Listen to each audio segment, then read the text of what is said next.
Seguimos en La Mira, como anunciábamos, con la subsecretaria de Salud, Cristina Lustenberg. Cristina, muchas gracias por estar. Muchas gracias a ustedes por invitar. Cristina, ¿qué está pasando en Uruguay en ese tramo que se llama primera infancia, que va de los 0 a los 5 años? ¿Qué está ocurriendo? Bueno, hace muchos años que el Uruguay tiene una deuda histórica, digamos, con lo que invertimos y cómo trabajamos con los niños y particularmente en esta primera etapa de la vida. ¿En qué estamos hoy? Si ustedes me permiten empezar por eso, para este gobierno en particular ha sido una prioridad las políticas de primera infancia. Ustedes saben que desde los últimos años ha habido un reordenamiento de la matriz de protección social. Nosotros venimos trabajando hace muchos años en políticas de infancia y particularmente de primera infancia.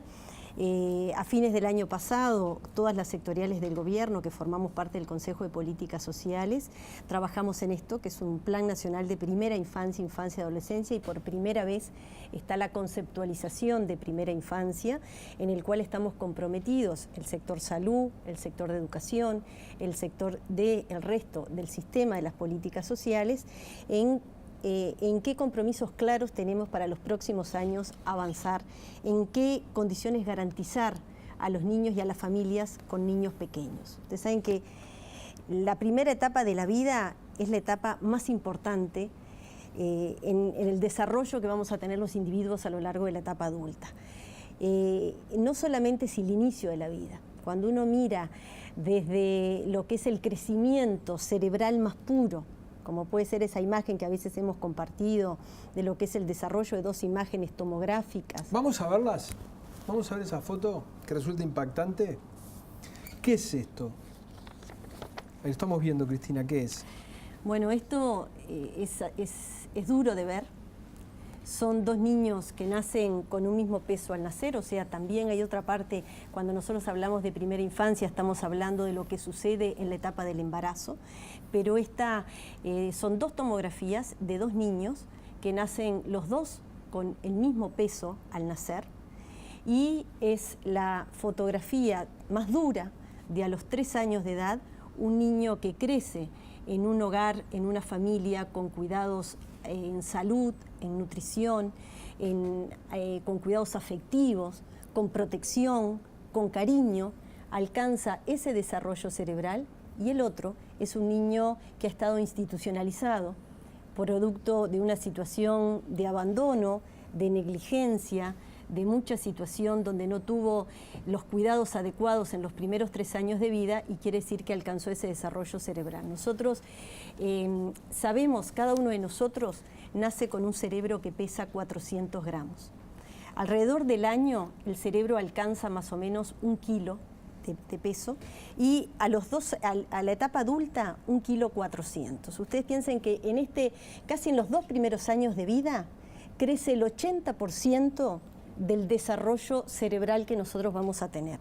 Y yo tengo otras fotografías que ahí no las tenemos. Podemos venir de esa foto, pero cuando vos mencionaste ahí una serie de factores, mencionaste por ejemplo la alimentación y la salud, y uno puede decir, bueno, sí, la alimentación, la salud, cosas que son tangibles, ¿no? Pueden explicar eso, pero también hablaste de cuidados y de cosas que no son tan tangibles, digamos, ¿no? Como el cuidado y el afecto. ¿Eso también incide en esto? Eso también, y muchísimo. Y se ha estudiado muchísimo en los últimos años la correlación entre lo que antes es el desarrollo de la genética de cada uno de nosotros y lo que es la estimulación del ambiente en esa etapa de la vida. Esta primera etapa es la etapa de mayor vulnerabilidad, pero de mayor potencialidad que tenemos los individuos. Imagínense el desafío ético más grande que tenemos, es que todos nacemos quizás con las mismas posibilidades de tener determinado desarrollo de inteligencias, de talentos. Todos esos nacemos con lo mismo, pero ¿qué condiciona que uno lleguemos a determinada potencialidad a desarrollar y otros no? Bueno, tiene que ver mucho con estos primeros años de vida. Y lo que se llaman hoy, porque hay otra fotografía que después la podemos compartir, que tiene mucho que ver, los circuitos sensoriales, las habilidades cognitivas, por eso esto tiene mucha correlación con lo que después estos niños, y esto tiene que haber un análisis porque ahí estamos viendo una tomografía que es una imagen dura. Primero tiene que ver con una concepción de derechos. Los niños son sujetos de derechos de por sí. El futuro de los niños siempre soy. Eso hay que tenerlo como claro en la concepción y en el diseño. Pero cuando uno va viendo eso, por qué unos llegan a alcanzar determinado desarrollo y otros no. Y eso cuando uno ve todo el desarrollo que es nosotros cerebral de esa forma dura, pero cuando ve lo que hay adentro, ¿tá? Tiene que ver que las habilidades sensoriales se consolidan, lo que es la visión, la audición, en los primeros años de vida. Un niño que nace con una catarata, si no es corregido en los 3, 4 primeros meses de vida, ese niño va a quedar con una ceguera porque los estímulos entre la retina, lo visual, todo eso se consolida en esa etapa de la vida. Te iba a preguntar, ¿eso es reversible? Después que pasa eso. Todo es reversible, pero uno tiene que saber que hay etapas que son claves, y esto es clave. Cuando uno ve que al nacer, porque hay otra microfotografía que hoy no la compartimos, pero para tener al aire uno la ve, que nosotros nacemos con 100 billones de neuronas al nacer. Y todo ese entramado que sucede más o menos de las dendritas, la sinapsis, todo lo que tiene que ver, que hace lo que ver a todo el desarrollo cerebral, a lo que hay adentro, todo eso tiene que ver no solamente con lo que ya tenemos nosotros, lo que es la genética al nacer, sino tiene que ver con todos los estímulos del ambiente. No solamente, como tú decías, las características de nutrición, la anemia, que hoy también nosotros en el Uruguay tenemos muchos niños, un porcentaje muy alto, según la última encuesta, que es del 2011, ahora la estamos adecuando a saber la situación hoy en el 2017, que el 31% de los niños en nuestro país menores de 2 años tiene anemia por déficit de hierro. El hierro es un micronutriente. 3 de cada 10 de menores de 2 años, niños uruguayos, tienen anemia. Sí, según la última encuesta del año 2011. Eso nosotros estamos trabajando mucho en este indicador desde hace mucho tiempo y esperemos que haya mejorado, como mejoró el de retraso en la talla, porque también en la última encuesta que nosotros desarrollamos con el programa Uruguay Crece Contigo, el Instituto Nacional de Estadística y la Universidad de la República, en el retraso en el crecimiento, que después compartimos algunos datos que el Uruguay tiene muy duros con respecto a la primera infancia, en el año 2011 casi el 11% de los niños de nuestro país también tenía retraso en la talla y hoy estamos en un 5%. O sea, hubo una mejora, ahora estamos evaluando cómo ha mejorado este indicador de anemia, pero sí podemos decir que los últimos datos que tenemos poblacionales en el 2011, 1 de cada 3 niños tiene anemia por déficit de hierro, y el hierro es un micronutriente esencial para que todas esas vainas de bielina, todo lo que hace a la conexión de la sinapsis, que todo eso va a permitir que tengamos mejores habilidades cognitivas, y otra cosa, todo eso, ese micronutriente es el hierro que permite que esas vainas de mielina se conformen y aumente la transmisibilidad y la conexión de la sinapsis. Nunca en nuestro desarrollo tuvimos tanta potencialidad como en los primeros años de vida. Igual el cerebro siempre tiene una cosa que se llama plasticidad. Siempre tiene esa característica. A veces vemos un paciente que tuvo un accidente de tránsito muy grave, un politraumatizado grave, y después, si no se afectaron áreas cerebrales muy claves, se regenera. Antes de darle paso a las preguntas de Fito y de Fede, ¿cuál es la consecuencia de ese cerebro pequeño? ¿Cuál es la consecuencia? ¿Qué es lo que le pasa a ese chiquitín? Y bueno, imagínense que es algo duro, que es un niño que no alcanzó el máximo potencial que tiene ese niño para desarrollarse, desde el punto de vista cognitivo, desde el punto de vista, porque ahí vemos todo eso que está acompañado de la cantidad de neuronas, de cosas que tenemos adentro que nos va a permitir, porque una cosa que la neurociencia, y esto hay mucho desarrollo no solamente desde el sector de educación, de la antropología, de la sociología hace muchos años, demuestra hace mucho tiempo lo que son las habilidades socioemocionales. Hoy tiene mucho valor, y la gente del sector educativo sabe de que estoy hablando de las habilidades que ese niño tiene para contener la ira, para socializar con los demás. Eso tiene un valor muy importante. Eso puede ser, todo eso se conforma en los primeros años de vida. Uno puede decodificar que ese resultado podría, parte por lo menos de la violencia social que vivimos, tenga origen en esa parte, en eso. Nunca hay que hacer un correlato tan tajante, y esto lo quiero decir también desde el punto de vista ideológico, porque esto tiene mucho que ver cuando uno habla y correlaciona con las situaciones de violencia, con situaciones vinculadas a la pobreza, a la pobreza, y cuando uno habla también en infancia, tiene que saber que no hay que trabajar solo y medir la pobreza por ingresos, sino lo que se llama la pobreza multidimensional, las características del hogar donde ese niño vive, el nivel educativo que tienen los padres y otras variables, que las condiciones de vivienda donde ese niño vive y crece influyen mucho en ese desarrollo, pero sí está condicionado y cuando uno, en nuestro país hay estudios sociológicos, hoy Petit, desde el lugar que le ocupa, uno ve una correlación que tiene que ver entre determinados niveles de violencia, entre situaciones que hoy tenemos, cómo esos niños y jóvenes transitaron su vida previa.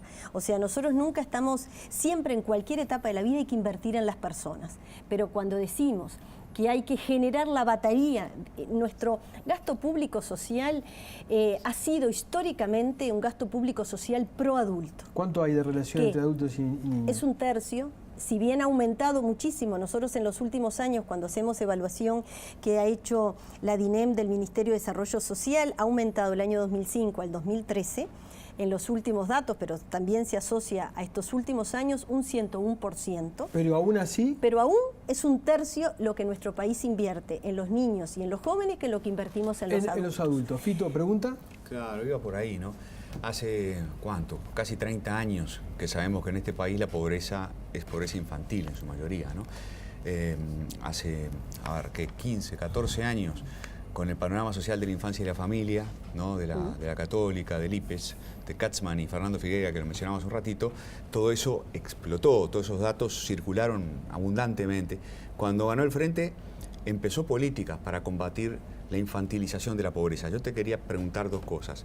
Primero, ¿cuál es el porcentaje de niños que nacen todavía hoy en situación de pobreza y que ayudan a entender algunas de las cifras que tú mismo manejabas? Y segundo, ¿cuáles han sido las políticas más efectivas que ha hecho el Frente para evitar la infantilización de la pobreza? Bien.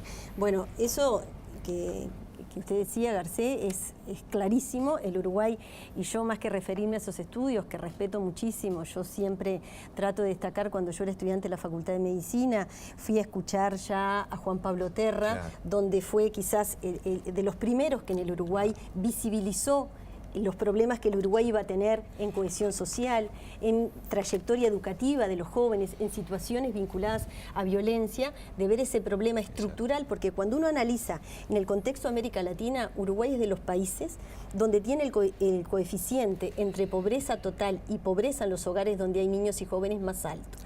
No nos olvidemos, en el año 2004, la pobreza en los hogares menores de 6 años era del 63,7%.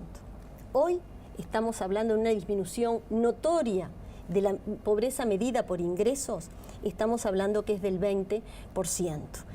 Pero también tengamos claro, en esta disminución notoria que ha tenido la pobreza en nuestro país, en el año 2006 la pobreza total era del 32,5% y hoy en el año 2016 es del 9,4%, con una disminución también de la indigencia en cifras notorias, pero hoy la pobreza en los hogares donde hay niños es 10 veces mayor que en la que hay adultos. Nosotros nunca queremos contraponer lo que históricamente, aparte nosotros, y por eso requiere, cuando nosotros trabajamos, y hemos trabajado en los últimos años, esta fuerza política ha hecho una fuerte apuesta a reordenar la matriz de protección social que vaya impactando en desigualdades económicas y sociales que teníamos en los últimos años del siglo pasado, matrizada en nuestra producto de muchas condiciones económicas y sociales. Cristina, para no irnos y antes de irnos a la tanda, la segunda pregunta de Fito: ¿cuál es la política social más eficaz y eficiente? Bueno, en los últimos años hay muchas, nosotros hicimos... Hay una batería. ¿Pero cuál dirías que son las más efectivas? Bueno, es que lo que pasa en primera infancia, que puedo mencionar, es un conglomerado, porque el tema de primera infancia, y es la apuesta que se ha venido haciendo en el gobierno, es un trabajo intersectorial. Si bien tenemos algunas dificultades porque el Uruguay tiene, y eso desde el Consejo de Políticas Sociales, en la primera administración del Frente que yo vengo trabajando desde el año 2005, vinculado a todo este tema, nosotros ya comenzamos lo que fue el plan de equidad, lo que fue primeramente el plan de emergencia que impactó en los hogares de mayor vulnerabilidad, lo que fueron las nuevas asignaciones familiares que priorizaron los ingresos vinculados en los hogares donde hay niños con ingresos de mucha vulnerabilidad. La reforma del sistema de salud priorizó desde sus inicios las metas y un impacto e incorporación de colectivos a los niños, la reforma de todo el conglomerado de la matriz de protección social. Nosotros en el primer periodo trabajamos lo que fue en la Estrategia Nacional de Infancia y Adolescencia, que asignó prioridades para que tuviéramos impacto tanto salud, educación y el resto de las políticas sociales en los hogares donde hay niños. En esta administración vuelve, en la administración pasada, cuando se hace una evaluación de la Estrategia Nacional de Infancia y Adolescencia y se crea y se ve la combinación de ser una política universal y tener políticas focalizadas, ahí se crea en el año 2012 y a mí transitoriamente me tocó coordinar el programa Uruguay Crece Contigo, en ese momento dependiente de la Oficina de Planeamiento y Presupuesto, hoy depende del Ministerio de Desarrollo Social, donde tuvo como objetivo claro generar en el Uruguay un sistema de protección integral a la primera infancia y sobre todo que impacte en los hogares donde había niños menores de 4 años, haciendo una combinación de acciones universales, porque no nos olvidemos, y eso es los desafíos más grandes que tenemos para adelante, que en primera infancia tenemos mucho que ver salud, educación. Hoy la apuesta al sistema de cuidados tiene un especial énfasis en los hogares donde hay niños, pero este diseño requiere una coordinación muy fuerte y todavía tenemos un poco fragmentada las políticas sociales que generen una mejor eficiencia y un mejor impacto en los hogares donde hay niños. El INAU también tiene una importancia muy grande y bueno, y podemos contar un poquito qué hemos hecho bien y qué otras cosas, qué desafíos. O sea que es difícil, Gabriel, es difícil elegir una política. Es difícil elegir una. Si te interpreté bien. Si me permitís, nos vamos a una tanda y Federico que también quiere preguntarte algo. Vamos a una tanda y ya volvemos. Es difícil elegir.